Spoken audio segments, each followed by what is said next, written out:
Okay, hey, welcome to another episode of On the Wrist from Off the Cuff Tab. A really cool production follow-up for you. You guys may recall, if you watched the channel, I did a prototype preview of this model previously, as well as going on site for an event where they did kind of a pre-release party at their headquarters in Texas for this particular timepiece. This is now the actual production unit, and these are actually recently have been restocked on their web shop. A little about the brand. Jack Mason is an independent American brand based out of Dallas, Texas, and they're really most known for their well-designed and overbuilt fashion watches. Yes, I said overbuilt. While many mainstream fashion brands can be a letdown in the metal, Jack Mason has been a pleasant surprise for its customers, offering solid construction, sapphire crystals, and Swiss Superluminova BGW9 to a demographic that typically just mostly buys based on design aesthetic alone,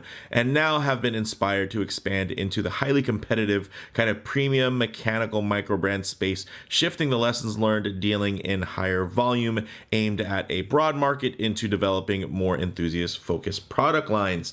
I also recently reviewed their, or I guess technically previewed their upcoming dive watch line as well, but this is the one that really started it all. It is a traveler's watch, some key characteristics and design, which you're looking for something that you can travel with. You're going to want, of course, that GMT or world time functionality, so you're able to track multiple time zones with relative ease. This is their Strat-o-timer GMT in the Americana colorway, and it's their first bold step into kind of that premium market, perfectly timed during the current rush for GMT watches to support folks returning to travel after the last few years of lockdown. These are assembled here in the good old US of A, and they're regulated locally as well.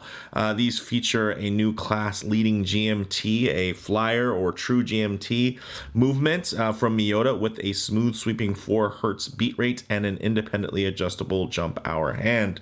These go for $9.99 direct, so these are not cheap, but I have to say, this production unit and everything and all the goodies that come with it, again, like, nothing about this feels cheap. It's actually pretty impressive. So with that said, let's go ahead, zoom the camera out, get this piece in hand, and take a closer look. Okay guys, so this actually is part of the packaging, and I have to say, pretty cool, right? Jack Mason, it's almost like a little book, the way that it's put together, and you guys have probably seen this one, and if you watched the previous video, there aren't going to be too many differences. Well, I will point them out very quickly. The end link has been improved in terms of the sharpness in the engraving there, as well as now you can see these are all equipped with that beautiful toolless micro adjust. So very nice, and a lot of adjustment there, guys. Look at that. That's pretty wild in terms of the amount. I mean, you could use this as a diver's extension. It gives you that much freedom. So very, very cool. About 7 positions, and that is some of the stuff that just stands out. Of course, another standout feature is going to be this movement, because you can jump the local hour, which is fantastic. So if I'm gonna fly to Texas, I'm there. Once I arrive back, I'm back. It's just that simple. And then of course that 24-hour GMT hand is going to stay at my home time zone. So very, very cool. But something I did want to kind of talk about was, I mean, when I first previewed this, the prototype for this, I didn't have all these goodies. So these are some of the things that I thought were pretty impressive. I mean, just the little hang tag, it's a nice touch, but this pouch is actually really, really nice, guys. And it contains some cool goodies, but you do get a little backing there, which is nice, so that if you do travel with this piece, and it's, one of a few pieces, you can absolutely get this going and take it with you. I will say it would have been nice if the backing on that button was protected.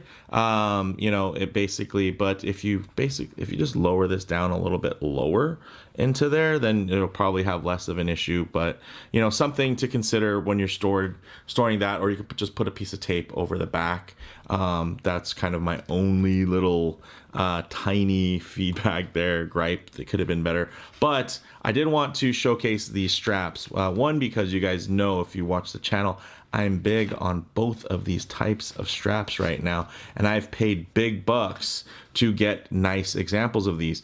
In terms of, you know, getting a really nice Tropic strap, you guys know I've gone up and down in price all over, and I really, you know, have come to really favor the original Tropic straps, you know, from the Tropic strap brand.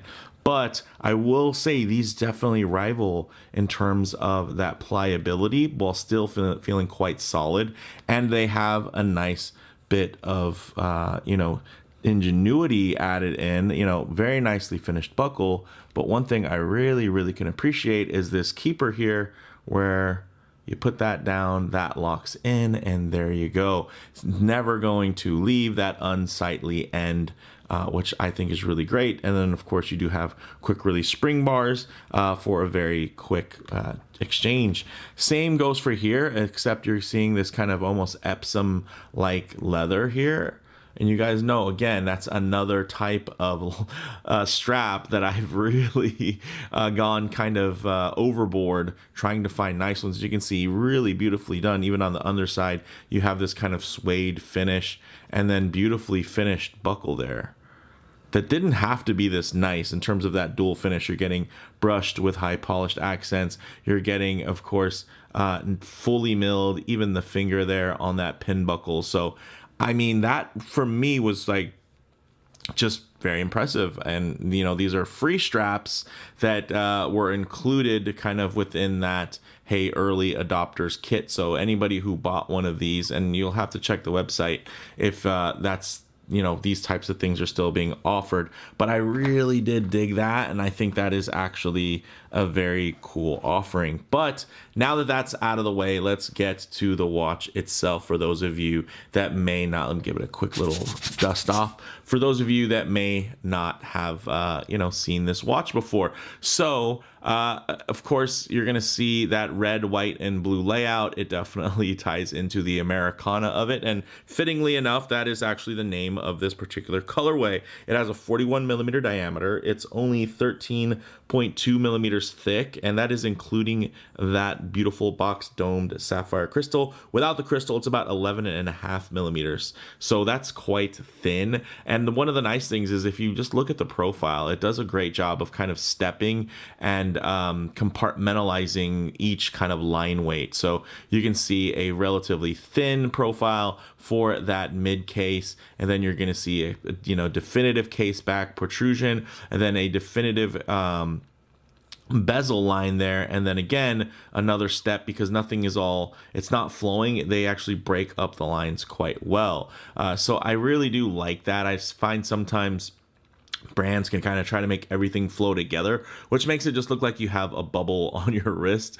And here they take advantage again of that design eye, that they have such a great eye for design. Unfortunately, a lot of their products in the past weren't really marketed for enthusiasts. Here now you're getting a much more focused product, something where there's so many nuances. This is the type of stuff that folks ask for, right? The full articulation in this 7-link kind of beads of Jubilee style bracelet, and then quick release spring bars, display case back with the custom rotor. You know, you're also getting this beautiful toolless micro adjust clasp, which isn't too long.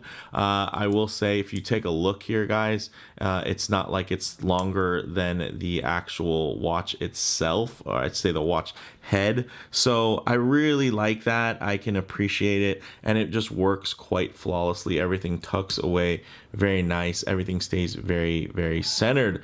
And some of you might say this is a borderline long, but you know what? I would rather have it be longer and actually hide the extension mechanism when you get it all the way extended, versus, unfortunately, some brands today, you know, they'll let me get this to where it lines up and to where it can actually snap in.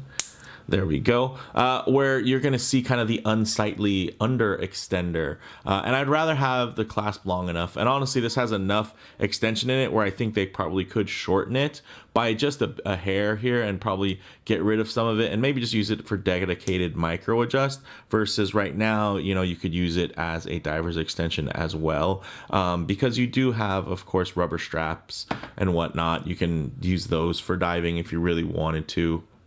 But this isn't a dive watch. This is a traveler's watch. So, if you wanted to put it over your flight jacket or something like that, you still have that option. So, very nice watch. Getting into, some of the details here. The bezel is the way it should be, bidirectional. So you can go either direction when you're setting an offset for that bezel. And it does have 48 clicks. And it's a nice 48 click. They definitely improved that over the,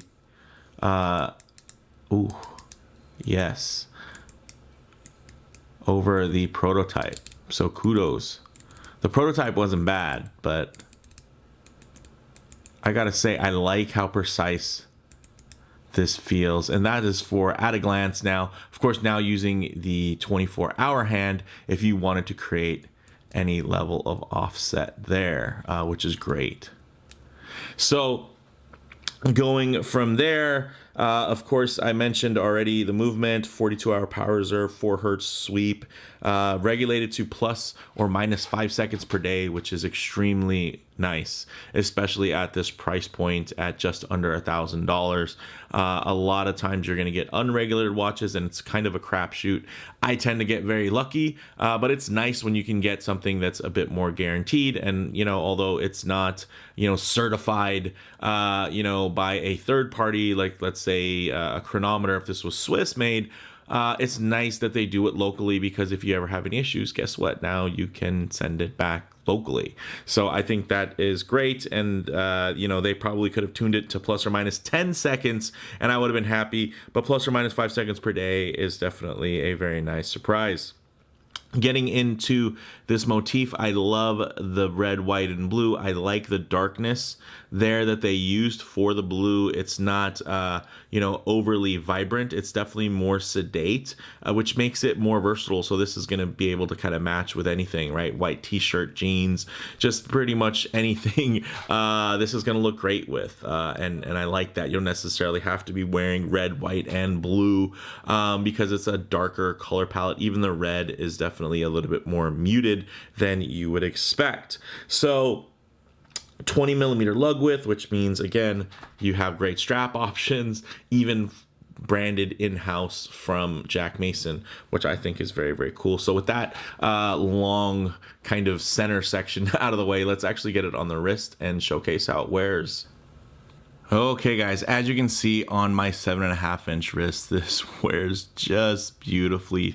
Check that out. Love the colorway. Again, not too in your face, especially considering, it is a red, white, and blue motif. And, as much as I can be about oorah about America, not everyone lives in America that's going to want one of these watches. So I will say that this colorway is still, again, quite versatile. Of course, if I do get my wrist a bit too close to the camera lens, you're going to get a bit of distortion in terms of, the way you're going to perceive this on the wrist. It's going to look much bigger. So what I like to do is just keep my wrist down low and then tighten up the frame a bit so you guys can get a more detailed look while still getting a pretty true aspect ratio. And you can see this sits beautifully centered on my wrist, and my wrist isn't especially flat. You can see it's quite round actually, so it's not like I can just pull off super large watches in general. And I gotta say, this 41 wears much smaller. I mean, it definitely reminds me a bit of my Seiko Mini Turtle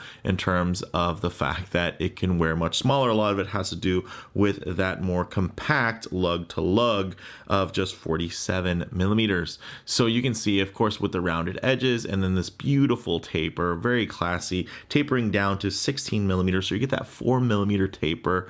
It just has a classy retro aesthetic, and I really can appreciate that. So, ooh, Look at the way it plays with the light there. It definitely gives it kind of that glossy, retro 70s kind of vibe to it. But now you're getting, of course, layers of sapphire there instead of a bakelite or something like that. And then one of the nice things is that this is going to, of course, have great lume because of the way that that's set up. So with that said, let's get this back off the wrist, set up for some lume shots, the light transition, and closing thoughts. Okay, let's go ahead and hit the lights here. And as you can see, beautiful lume. I believe they did change this because now it's all BGW9. I know they were playing with some other combinations in terms of, trying out the green and blue. And in some of the other colorways, they do mix it up here. It's going to be all BGW9, and man, it looks all good. Again, this isn't a dive watch, although you are getting dive watch performance, and in terms of, also the solid build of the case, it is definitely good enough for a dive watch, considering they recently spun off, a units, and built another subline out of these cases. But you guys can see, really nice, quite legible, not quite as bright on that bezel insert, but to be honest, when you're going to be using this in the dark, chances are it's not going to be for you to, do a lot of calculations. It's just going to be trying to figure out what the local time is wherever you're at.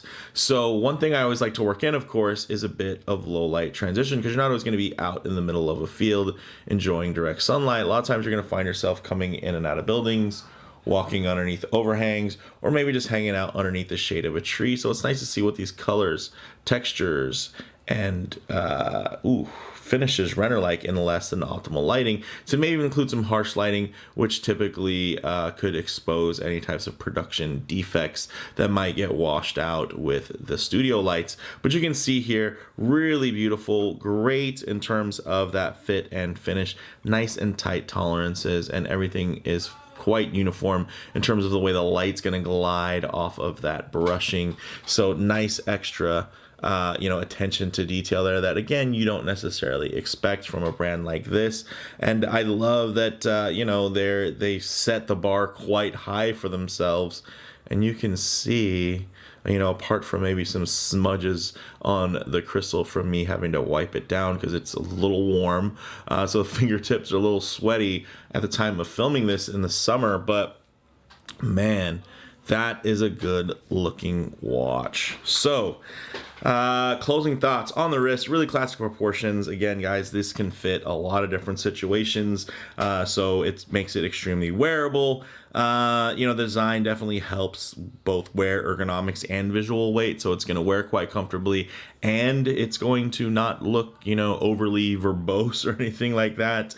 And then in terms of model variations, definitely check the site links in the description for the current options and availability. I believe they do have still the Espresso model that was recently restocked, as well as a new kind of blue and black colorway, kind of a Batman take, which I think looks fantastic. I'm a little jealous, but I'm still happy with, of course, my example of the Americana colorway.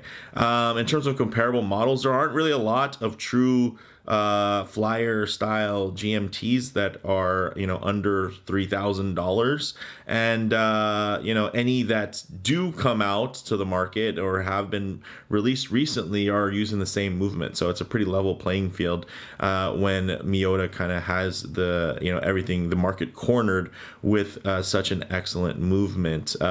Even if you were to check out the Swatch group, you're going to be going pretty up market in terms of getting that jumping hour, and then you're also going to be missing that high beat. I shouldn't say high, it's not a full high beat. It's not 5 hertz, but that standard, higher beat, that 4 hertz sweep is something that, you typically don't get anymore within the Swatch group, because everything, they've extended the power reserves while slowing down the beat rate. Again, I think that helps this one, and then it's obviously not for everyone. It's targeted way more at a specific demographic that would appreciate these little fine details. These are all the things that, you know, I've read over and over so many times within my own comment sections for reviews of other watches. You know, why doesn't it have articulating links, or why aren't these more original? Why don't they have a more balanced design? You know, why can't they have sapphire? Why can't they do box dome? Why can't there be a, you know, a clasp that's up there? Why doesn't that become the industry standard, or quick release and all these other items that you have here, right? And these don't necessarily mean everything to everyone, but there's definitely a loud majority of you know, this minority of watch enthusiasts that will appreciate these little details. So I think that's really where Jack Mason kind of hit a home run with this one. And in terms of this release, I'm happy to be able to have this unit. This was kind of you know, a gift from them to send me a production unit because I took the time to check out the prototype. So big kudos and shout out to them. Of course, you guys know, no matter how I source the watches for the channel, that doesn't change my opinion at all about the watches. I'm always going to share my, you know, my honest opinions from that perspective. And, you know, this movement alone could have made this an easy layup, right? They could have just took this movement to market, put it in anything, and it would have sold like hotcakes, because it's a great movement that people are excited to see utilized more and more within this market. But the fact that they kind of went to the drawing board, did something to this level, I think it just says a lot about the brand. And of course, meeting their team in person definitely leaves me with a, you know, a greater appreciation for the hard work and dedication that kind of goes into a launch like this. So yeah, they could have easily just been the first affordable, you know, within the space. They could have fought for that, but they're not about the race to the bottom, which is something I can appreciate. I like that they are really punching to be one of the best within the market space. And I think right now, yeah, this is definitely one of the best Miyota 9075 powered movements, you know, movement powered watches you can get. Like, in terms of, it has everything, not only specs wise, it actually is executed to an extremely high level as well. So with that said, let me know what you guys think in the comments below. If you like the video, please hit like, and if you haven't already, please subscribe for more content just like this. Thanks, guys.